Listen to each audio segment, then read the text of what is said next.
everyone, this is Raylene with HOA Fight Club. I would like to discuss today the fact of property managers and their duties. In Washington State, property managers do not need to be licensed or educated. So the only education they are required to have is nothing. So these managers are managing multi-billion-dollar businesses. They're taking control of our homes. They have the right to access our homes. They have the right to be around our children. They have a right to just be on our property without anybody knowing. So people that live in these associations do not know who these property managers are. I would think that a property manager would be required to have some education, to be licensed by the state, and to have some sort of a background check for being on our properties and in our homes. So the property managers do a lot of the walkthroughs with the sprinkler heads and all of that kind of stuff when they go through condos. And I know condo associations, it's a big deal. The property manager was constantly in our homes. So I just really want to stress the fact that these property managers and these businesses need to be licensed and educated and have a requirement so that if they violate the CC&Rs for a board, then they should be terminated and actually fined by the state.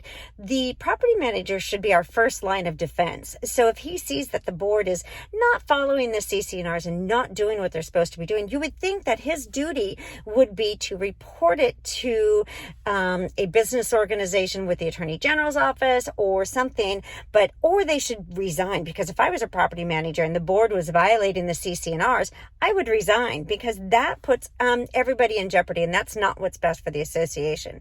So right now I'm working with a client that has requested her financials and the records of the association, and that property manager has denied her access to those records.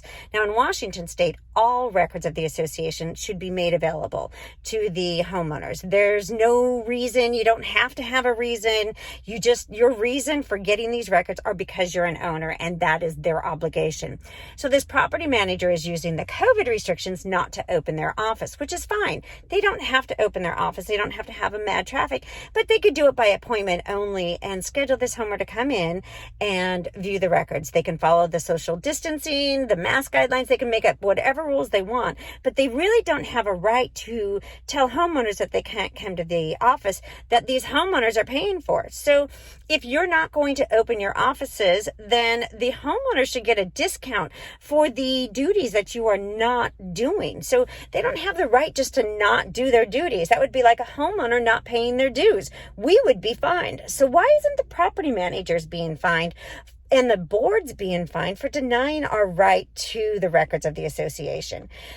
I know that people think that because you have a spreadsheet, you can look at the spreadsheet, you can see where the money's going. That is the boards and the property managers' interpretation of what they want you to see. What homeowners want to see is the financials. They want to see actual bank statements so that they can prove the money is there. They want to see checks written. They want to see invoices. They want to see bids. They want to make sure that the board and the property manager are running these associations correctly, and is their right to make sure that the property manager and the board are following the laws and the CC&Rs. I see so many property managers that allow boards to violate the CC&Rs. The funny thing about this request is that the same property manager that I am fighting for this homeowner is one of the same managers that denied my request for records years ago. So this property manager is doing this all the time. It's nothing new. Why do you think that property manager doesn't allow access to the homeowners? Well, I'd have to ask CAI. He is a CAI certified property manager, so they have educated him on the laws and I went to CAI's website. They say that you should have access to those records. But here we are, we're using COVID as an excuse for not doing their job.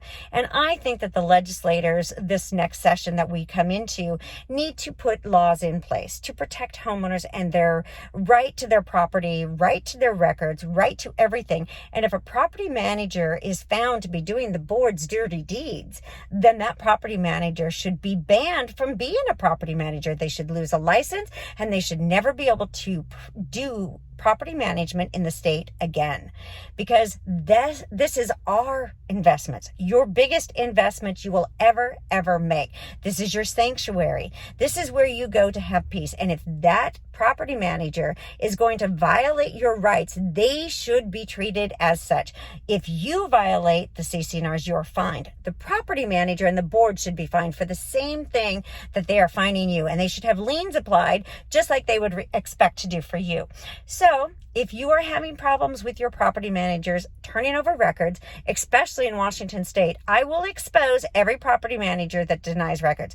I will expose every attorney that denies records, because it is not right. So I would hope that in the future that these property managers and attorneys that deny records think twice before they do it. All right, I'll see you on the next one.